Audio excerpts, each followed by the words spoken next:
Hi, I'm Yulia, and this is Red Lines, a show where we dive into daring subjects and cross some red lines of political speak. Today, I have Irina from Ziga's Paw and Paul Smith with me to talk about what Russia expects from Trump's presidency and what we can expect happening in Ukraine when that happens in January. My name's Paul Smith. A lot of you guys know me as Nuck and Patsuri. It's great to be back. I think this is my third or fourth appearance on this show. Yeah, I And think uh, it's been a couple of appearances. and for those of you who still don't know who I am, I'm an American who moved to Ukraine in 2012. I was preparing for this war since as far back as 2010. And now I'm here in the United States. I own a manufacturing company, and I'm designing and building equipment for troops in Ukraine. Awesome. And then Irina? Yeah, hi everyone. My name is Irina. I was here once before, so you may have seen me before. I am currently leading Zigaspa, which is a charity organization in Ukraine, and our main goal is to bring tech to the Ukrainian military units fighting on the ground. And we do this by organizing online fundraisers and then efficiently procuring stuff in big batches to save costs and then delivering it to the front line. So far, we delivered almost almost $3 million basically worth of tech equipment, and we continue to do it from Lviv in Ukraine. Yeah, it's amazing. I'm very proud that Ziga is from Lviv because Lviv gets so much slack, I guess around Ukraine for having all of these issues because it's the humanitarian point in the war and so many different people and different things pass through there. So anytime people ask me about something good about Lviv, I'm just like, well, this is there. But so nice to have you here, guys. I think this week has been both very loud and very quiet because the previous week sort of just saw the world erupt in chaos and so many things have happened in South Korea, in Syria, in the French government has collapsed actually, and no one ever talks about it. I feel like that just got lost in all of the other sauce. Then we have Romania, we have the protests in Georgia, and well, we're having some very interesting stuff going on in the American government. Jake Sullivan has recently announced that the U.S. is going to do everything in its power in the next 50 days of Biden's administration left to provide Ukraine with absolutely everything Ukraine needs through 2025, which includes about $60 billion in equipment and aid, and then requested that the American government look into providing Ukraine additional 24 billion. And then Speaker of the House Mike Johnson came out and said that, well, actually the government is not going to be doing that at all because Joe Biden is no longer president and it's not up to him, which is funny because he is still president for the next 50 days. And that they're not going to be voting on aid in Ukraine because this is now up to incoming President Donald Trump, and they're going to be waiting on his opinion on, quote, all of this. And all of this is, the war, Russia's war against Ukraine and aid to Ukraine. So, what do you guys think about these statements? I can start. So I guess last time we talked, we discussed the elections in general because it was back in November, and I remember you asking, kind of my thoughts about Trump being elected and my expectations and stuff. And I think one of the points I mentioned is that like I'm uncertain about the future, but I like suggest that the current administration should do everything they can until they are in place. And based on Biden's based on what Biden telling and kind of doing, it looks like it's something they actually want to do. And this is positive. And I think that what Johnson's telling is just a joke. There's current administration; they are in command, so to say. So I'm not sure if you have to wait for the newly elected president to step up for another 40 days or how many left. And I really hope it will work. So yeah, that's it.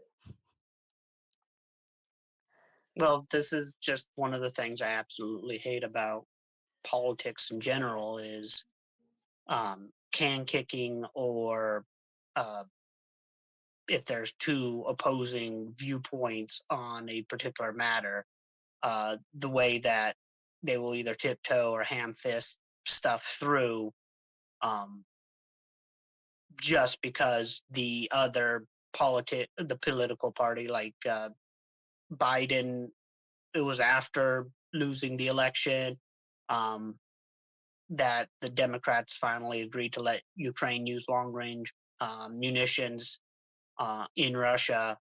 That was something that like I wanted to have done back when I was fighting. It's been over a year since I was on the front line. Right now, it feels weird to me that I've been back here for that long, but the past year and change, I've been here focusing on manufacturing stuff and equipment for my Ukrainian friends still out there fighting. So we just like having our political leaders bicker like this. It's just a very black mark for American history going forward. Yeah, well, so the interesting thing is, like we are speculating in what's going to happen. We're speculating in what Trump administration is going to bring. The American government is fighting. Meanwhile, Russia is putting out the image of, well, so they've been gathering governors in this like workshop, in a government workshop, where they're basically telling them to create an image of victory for the people in their respective oblasts.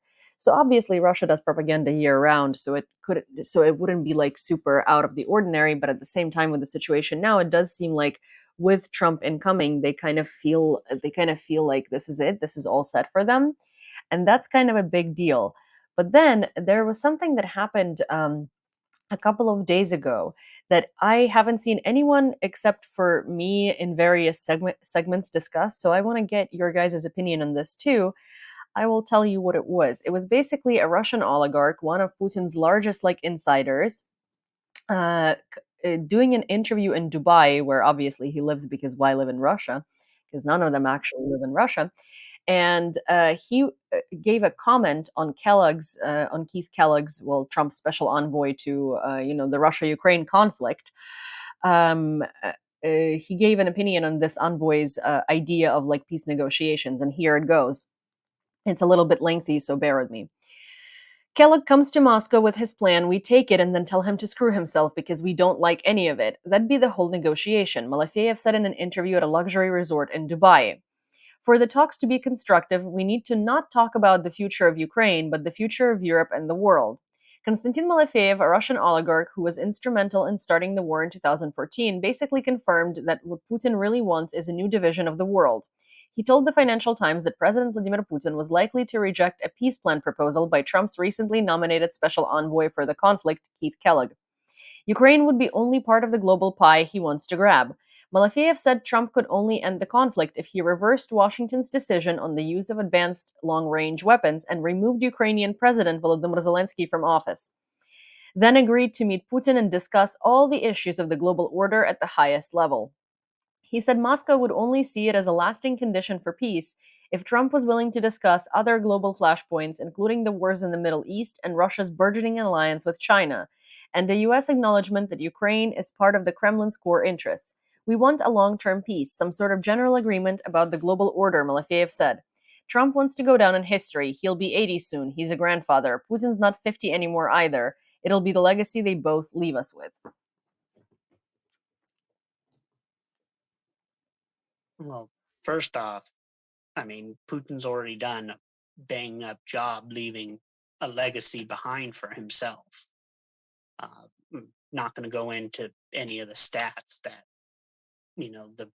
the casualties that Russia has suffered so far against Ukraine, but at the same time, um, one thing that I kind of understand about Trump himself is he does stuff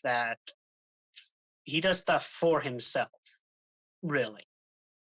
If it aligns with some groups' um, beliefs or agenda, then it looks good for him with that group of people. But then with the other people, he's like, ah, screw these guys. So I'm not super confident that you know uh, Russia's going to get what it wants out of Trump, especially if they try to approach him in the way that they just did. But then at the same time, I kind of want to see a Trump Putin sit down, like the Tucker Carlson interview, and watch as Putin explains to Trump, well, this all started back in XXX century with this one person, going through the whole history of his version of Russia again. I think that would be something interesting. I don't think Trump would have the attention span to actually sit through that. Yeah. Yeah, he's a grandfather in the end. Yeah. Uh, Yeah, go ahead. Isn't he a great grandpa by now? Like, I don't know if any of his kids have had kids yet. Well, apparently he has kids that were born out of the wedlock that live in different countries, and they all have been sort of like coming out of the woodwork lately. But I think Irina meant more like what the oligarch called them, their grandfathers. Yeah, I actually never heard about Malafiev before, but I just quickly looked him up, and it's like a classical, Russian narrative spread man, so to say, owns a TV channel, a Russian Orthodox church values and stuff, present in media under U.S. sanctions. So it's like a bingo, and he has a lot of the points crossed out. So now it's not kind of weird to see this, but the statement you read, it was not a classical one that you'd hear from Russian propagandists, basically, just because it looks into, if we can name it like that, like long-term perspective. And I don't think we heard something like that before. At least I didn't hear it many times before. So that's actually interesting. But again, I'm not sure that current politicians are looking that far away, especially people like Trump and his team. I would say they are not into long-term planning and thinking about long-term consequences. I see them rather as like folks who are really interested in fulfilling their interest and their need and the need for oligarchs who support them and stuff. So it's not. I don't know. I would agree with the thing you said that. Let's see if Trump has attention span as long as it's required, to take this, to consume this, and then react somehow. Well, it's interesting too, like you pointed out, Russian propagandists usually don't say this type of stuff. So to me, it seems like Russia thinks they have Trump in the bag, and that the second he comes to power, everything is just going to be resolving for them, right? Everything is going to be resolving in their favor. They can be setting conditions because before, the issue for them was that whatever conditions they were trying to set, obviously they're so ridiculous that no one wants to hear them, and no one's talking to Russia from the position of like, oh, what do you want? Because obviously it's an illegal invasion and no one cares what Russia wants. They care to like put Russia in its place. And I think the idea in Russia is that Trump is going to be listening to them what they want and kind of resolving it based on like what Russia thinks is the right resolution. Whether it's true or not is a second is a second thought, but the it looks like the mood and overall in Russia is that this is going to be the kind of like the framework. I'm sure they still had that same confidence going into February back in 2022. Yeah, I mean, they seem to have a lot of confidence in everything, but it's been a very, very big, like, bad week for them. Genuinely, I think everything that they've been trying to set up worldwide is just kind of like falling apart. And it's the first time in the past probably 10 years that their propaganda didn't work in Georgia. It didn't work in Romania as well as they planned, right? We have yet to see what's going to happen with the presidential election, but the parliamentary election did not go their way at all. Georgia's not going their way. They thought it's probably going to be the second Minsk, but it's turning out to be the second Maidan. Um, and Syria. And Syria, I think, is a very, very big blow to Russia because Russia was single handedly holding Assad in power for the past like over a decade. And in a span of like basically one night, all of that started falling. So they're not, well, things are not going as well for them as I guess they were hoping. I am very curious though if that's going to change with the Trump administration, because what worries me is that Trump officials on every level are like, not voting for Ukraine aid, postponing conversations about Ukraine, talking about how they're going to figure out all of this when Trump comes into office. And it's like, how do you not know his stance? Right? He's an incoming president, right? What's his stance? Are you still waiting to find out what his stance is? I mean, we are as like the people of the world, right? But I don't. But I feel like they should know, and he should know. I think it's more of a narcissism on his part, enjoying people trying to guess what he's going to do, and also in part that he doesn't really have a plan. He's like that person's like, "Don't worry, I got it taken care of," but they're still trying to figure it out behind the scenes. Oh yeah, I mean they're definitely underprepared in that way, and it's kind of like it's upsetting to know how many issues Trump really doesn't know what his stance or policy is on, but that's a whole separate conversation. Yeah, and on the one side, I can relate, can understand, and agree to what you're saying about Russians feeling kind of safe and secured and waiting for Trump to come into power, basically. But on the other hand, as far as I remember, like November was one of the deadliest months for the forces. So uh, in general, I'm very like puzzled here, and I'm trying to understand why are they doing it, because like they are continuing offensive operations in many different directions, including the one that started in Kursk and like wasn't like it's defensive, it's not offensive now, and including like cities like Torets, Kupiansk, which are like on fire now, and I don't know, there was information flying around that they have also plans for Zaporizhia, like for December or whatever. So it looks like they're trying to input like as much, resources, manpower, whatever they have, to before this 40 days come and before Trump is in power, to have kind of better, position for anything that could happen after that. So they're trying to win, to make quick wins by having huge losses. And to what are your thoughts on that, guys? Well, it's like you said, they're trying to put themselves. Russia's trying to put itself in the best possible position it can before the new administration gets in, because all this right now is bargaining chips. That's why Ukraine took over part of Russia, um, and why they're still trying to push so hard on different fronts to try to freeze the lines as much as possible before January, and then at that point, um, you know, whatever negotiations start or don't start, um, is what both sides are going to use leverage against the other. So that's why there was how many, 4 or 5 dates of when Russia was supposed to expel the Ukrainians from national recognized Russian soil, and I still got guys who are in the Kursk region, um, holding on.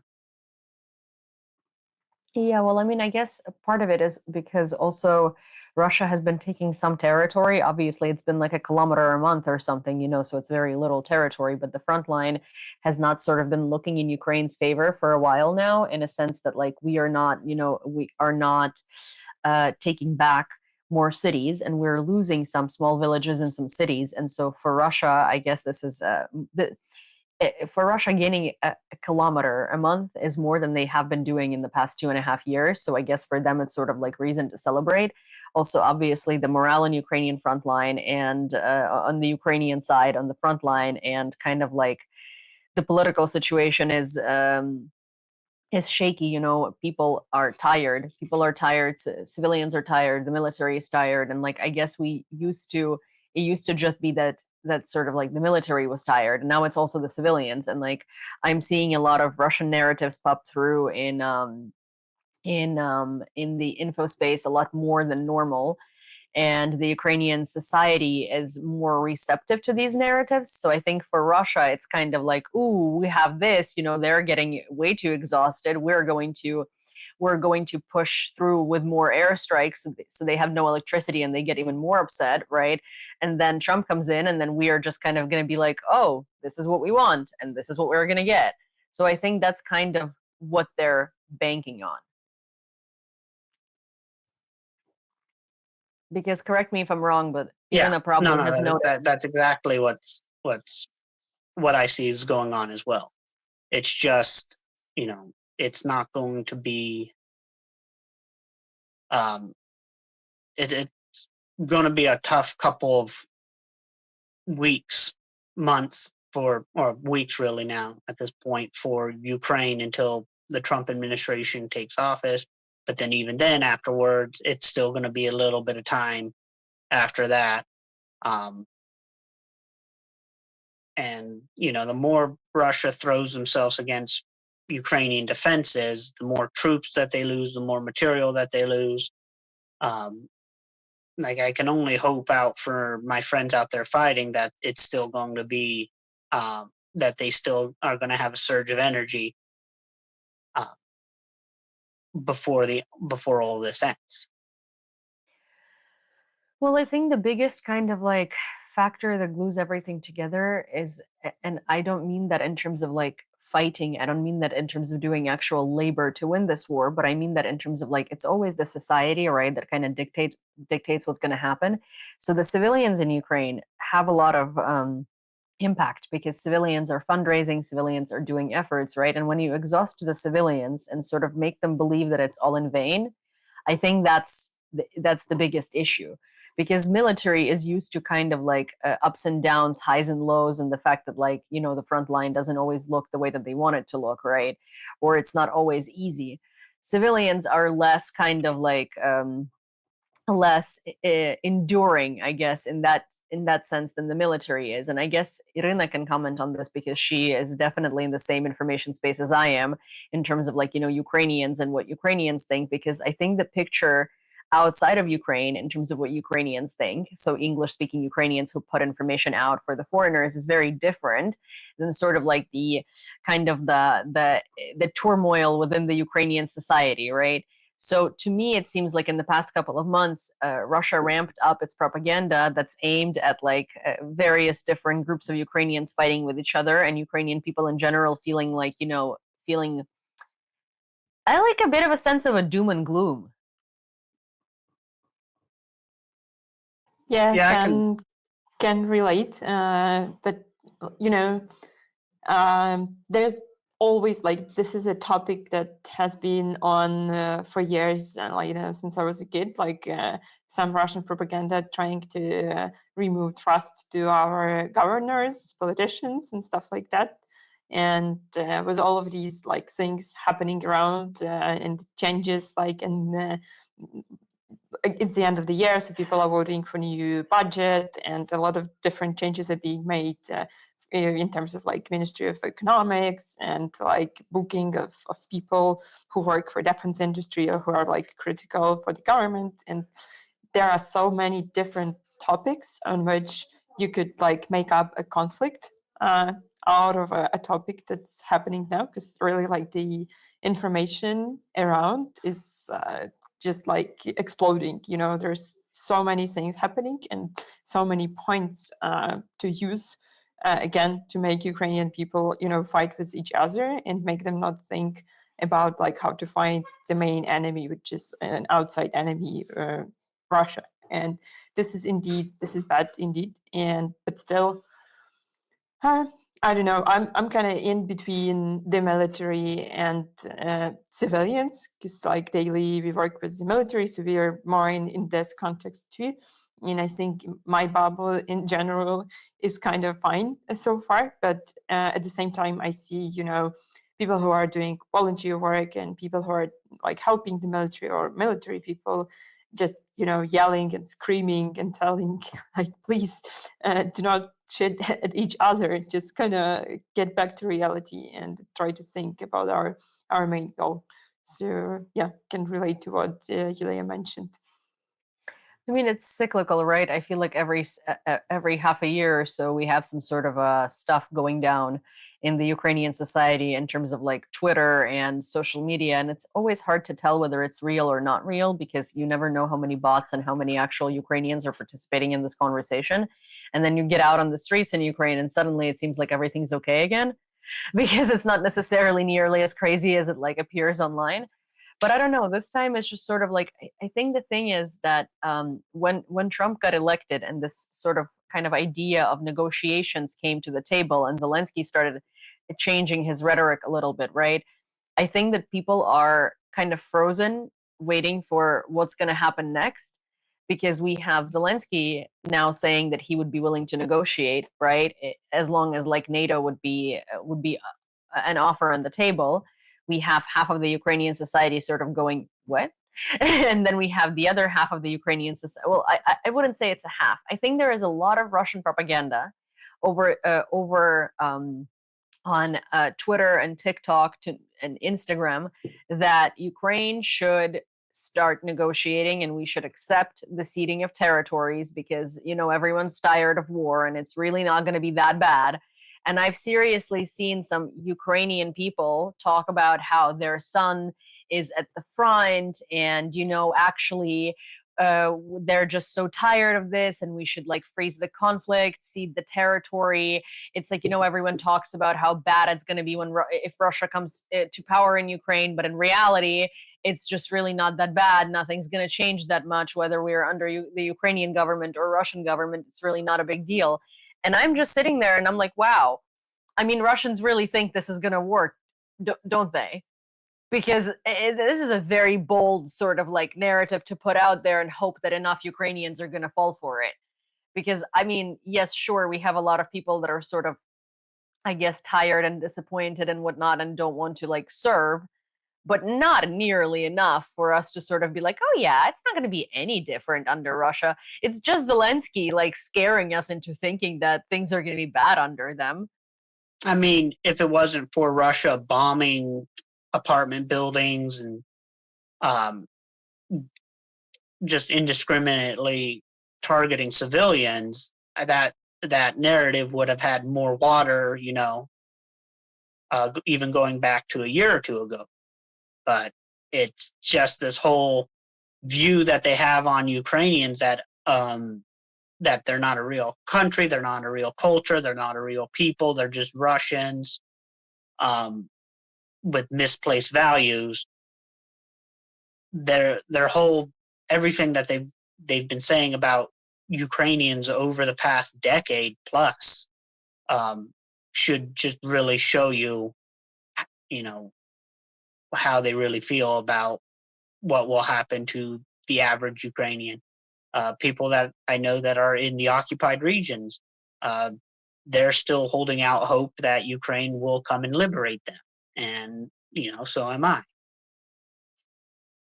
Well, I think Russia is also with this narrative. Russia is banking on like the Ukrainian society being overextended. That's one, and we are Mm-hmm. quite overextended. It's like people have been donating their salaries for the past 2.5 years to buy basic gear for like their loved ones at the front. And I mean, Irina sees this probably all the time, right? I think most of the donations actually come from Ukrainians, not from foreigners. And imagine that when your economy is already like, at a wit's end. And I think Russians are also banking on the fact that we are not supposed to know what's going on in the occupied territories and how Ukrainians are being treated under the Russian government. But we do know. It's I think Russia continues making these mistakes in their propaganda towards Ukrainians where they keep treating us as if we were Russians and as if like the approach to us should be the same as their own approach to their own people. And that's the one thing that I guess I'm very happy that they haven't figured out, because they keep making the same mistakes and they keep not knowing how to talk to us for the narratives to stick. Mm-hmm. So it's I guess I could be very grateful for them for them being this slow. Yeah, but still, it kind of sticks with older people, I think, because like if recently I was like talking to a taxi driver, you know, and without feeling any shame at all, he was saying just the things you mentioned, like just it doesn't matter, like the government doesn't matter if you live under Russian government, it will be fairly the same. I will be driving my taxi and living the same life I'm living now. So why would we lose our people, and why would so many people like get killed or injured or whatever? And I just like wanted to listen him till the very end and didn't kind of interrupt and concur or something. And the summary I have out of it is that basically this thing, it is spreading. It's spreading Mhm. like a lot about via social media, and now with like votes on Facebook, like, which is just crazy. Like, and all of the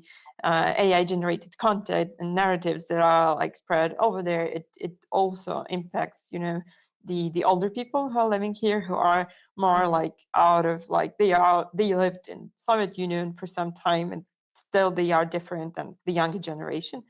And this actually is kind of bad, because I think in general the demographic situation is developed in a way that more like older people stay in and younger people leave, and a lot of younger people and younger generation left and they fled Ukraine.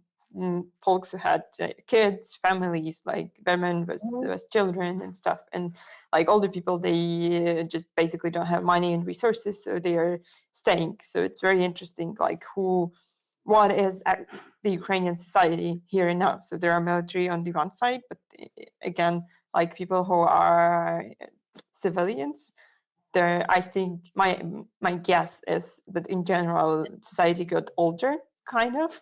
So I'm curious what's impact it has like on the general, you know, narrative and feeling that they have towards Russia and peace talks and whatever. So interestingly, but you know how the US and other countries are pushing us to decrease the mobilization age to 18, and the Ukrainian government has been like very non-receptive of this. So it turns out that this is the smallest generation of 18 to 22-year-olds that Ukraine has seen in about 30 years. So we already have a very small well, it's not very small, but it's much smaller than it used to be. Population of like men 18 to 22, which means that we already have a demographic crisis, right? And them dying at the front and not reproducing, because usually they would start reproducing somewhere around 21, right? That would be resulting in an even bigger demographic catastrophe down the line. So one of the reasons why Ukraine has been so reprehensive on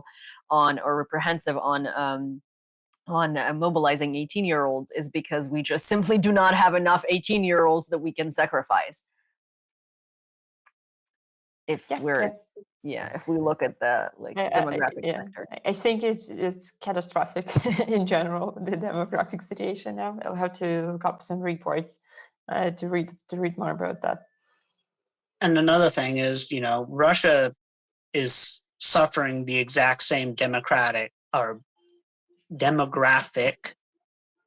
issues, but they have no problem conscripting or enticing their younger guys to go out there and fight. Everybody that I fought with in my team, we had one 18-year-old kid who enlisted on his own, and the majority of the team that I was with when I was out in Ukraine were in their 30s, 40s, 50s years old, and a lot of them volunteered. Some of them were mobilized to our team. But then the Russians that we were fighting, there were a lot of younger kids that we were pulling out of the trenches and stuff when we were capturing territory when I was out there fighting. I think it's a very difficult situation, and I think there is a lot coming to a head in this year. I think 2025 is really going to be very decisive, not just for the war in Ukraine, but generally for like it will go one way or the other, right? In the world, it's sort of like the tensions are rising so high, and there are so many things happening, and so many uncertainties, and so many conflicts, and so many tensions, and everything that I think we're going to be seeing. I think 2025 is going to be a very big year in terms of like situation unfolding worldwide, and we're going to see which way it's going to unfold based on like the decisions that our lovely politicians that we put in power in places are going to make. And I mean, I sure hope that especially European policymakers wake up and really don't repeat the mistakes of the 1930s, because Hmm. it's really looking that way, and that's really scary. Well, thank you guys so much for discussing this with me, and thank you for giving me so many of your sort of insight and your ideas and your vision of the situation. And I always am very, very happy to have you here and hope to see you here again. I also feel like maybe you and Rina should, I don't know, stay in touch, because it looks like you might be very useful to each other in terms of what you do for the front lines. Of course. Well, it was very nice meeting you, Arena, and it was nice seeing you again. So I hope this conversation was interesting for you, and maybe you discovered something new for yourself from it. If you like conversations like this and would like to hear more of them, please don't forget to subscribe to this channel. Also, like this video and send it to a friend, because you never know who might be interested. And of course, please leave your comments, questions, thoughts, and suggestions, because I read all of them and I'm very, very excited to hear from you. Till next time.